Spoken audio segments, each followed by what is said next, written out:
There is an intense debate in Canada on anything related to tasers since the infamous Robert Jakanski incident that happened here at the Vancouver airport. Jakanski, a Polish immigrant, died after being shocked several times by an RCMP officer using a taser. The manufacturer has claimed its gun could not be responsible because Jakanski didn't die instantly, rather in the minutes following the shock. We went south of the border looking for answers, and what we found was troubling. Our first stop, Phoenix, Arizona.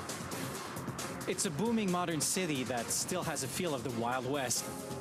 It's also home to the futuristic headquarters of Taser International. Rick Smith founded this company with his brother Tom in 1993 after a tragic incident really hit home. I had a couple of friends I played high school football with that were shot and killed at a traffic altercation here in Scottsdale, Arizona. And I became very interested in the whole topic of self-defense. And I became very fascinated with the concept of futuristic devices. Taser thought there could be a huge market for an electric non-lethal weapon. But their original model wasn't strong enough to put down the toughest guys, and police forces weren't impressed. But it just never quite caught on. The company almost went bankrupt before launching an improved device in 1999. I'm simply going to aim a laser sight somewhere on the target. You'll hear a slight bang, and here we go. The M26 and later the X26 were designed to project two darts that deliver 50,000 volts. Those shocks disrupt the nervous system and stop muscle movement very effectively. With the M26, we were able to turn the corner. By solving this problem for law enforcement, we filled a real need. And when we filled that need, then the sales began to follow. One of their first clients was just down the road. The Phoenix Police Department bought an order of tasers, and officers like Dave Cody loved them. Now, have you got to use your taser yet?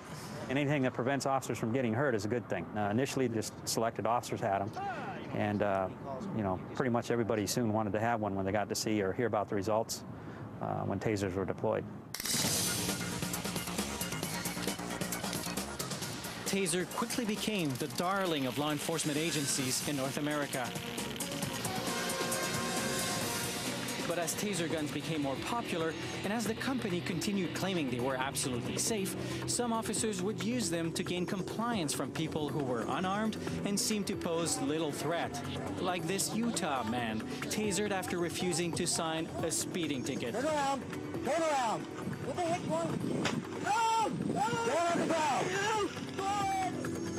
And more reports were surfacing of people dying after being hit. Up to now, over 300 people have died in North America after being shocked by a taser. In all those cases, Taser International and the police authorities using them have denied that the electric guns had anything to do with it. We know that tasers are safe, or we wouldn't be using them.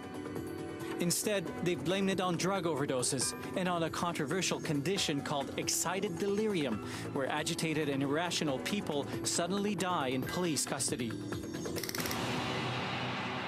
We wanted to find out what the experts had to say, so we headed to, of all places, Las Vegas. With all its neon glitz, dazzling shows, and slot chimes, excited delirium seems what Vegas is all about. It's also the setting for a conference organized by the Institute for the Prevention of In-Custody Deaths. Medical examiners, scientists, police officers from the U.S. and Canada, and people from Taser International are attending it. Could indicate that the person has excited delirium.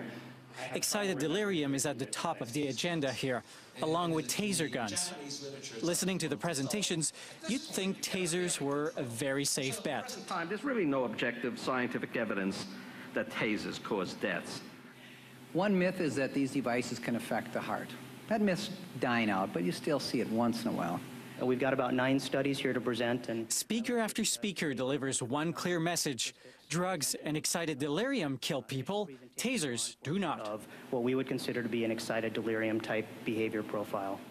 Dr. Jeff Ho has conducted several research projects on tasers at the University of Minnesota. None of the research that we have done to date, and ours is all human research to date, has found a connection between the application of a taser device and someone dying suddenly or unexpectedly. So let's go over this really quickly. One of the keynote speakers is Mark Kroll, a biomedical engineer. I have 2 troubled youths that have both been tasered.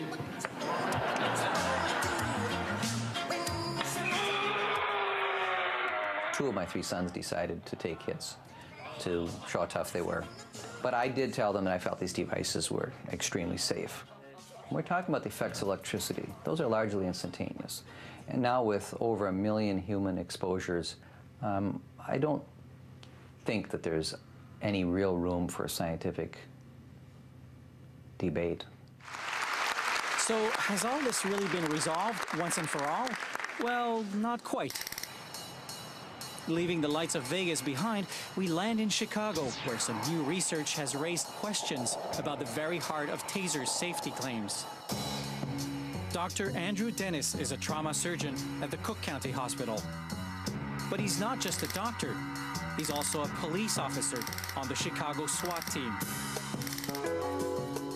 As a team surgeon, I was asked questions regarding the use of tasers, some of the medical relativity to the device, and from that, I felt I did not necessarily have enough information to answer those questions, so I started looking into the data.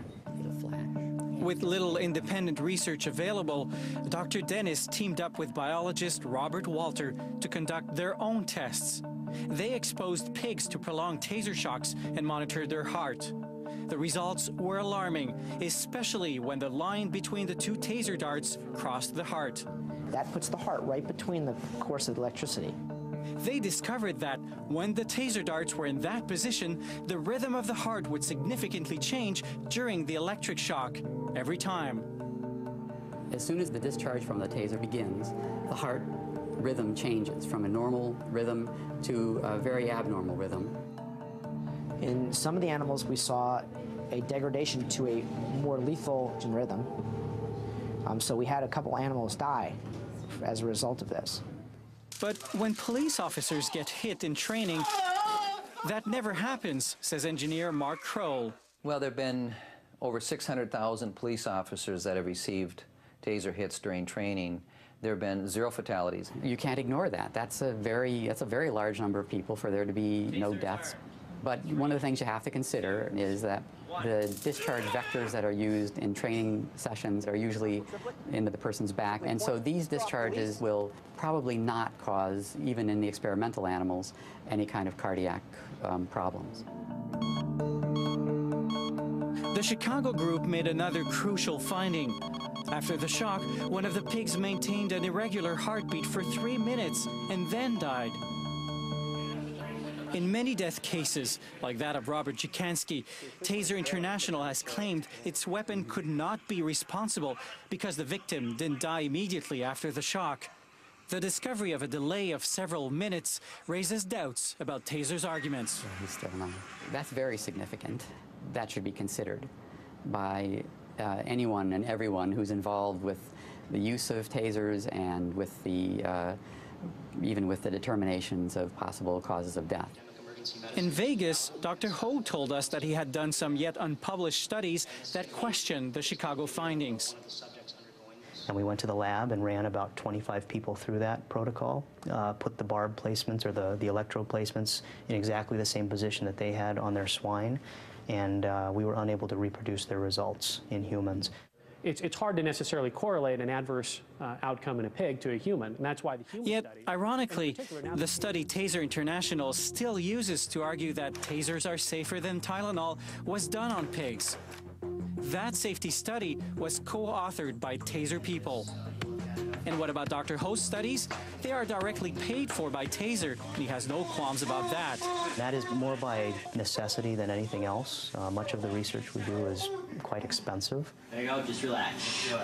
They have actually articulated to me that, hey, if you do find something negative, it's in our best interest as a company to know about that.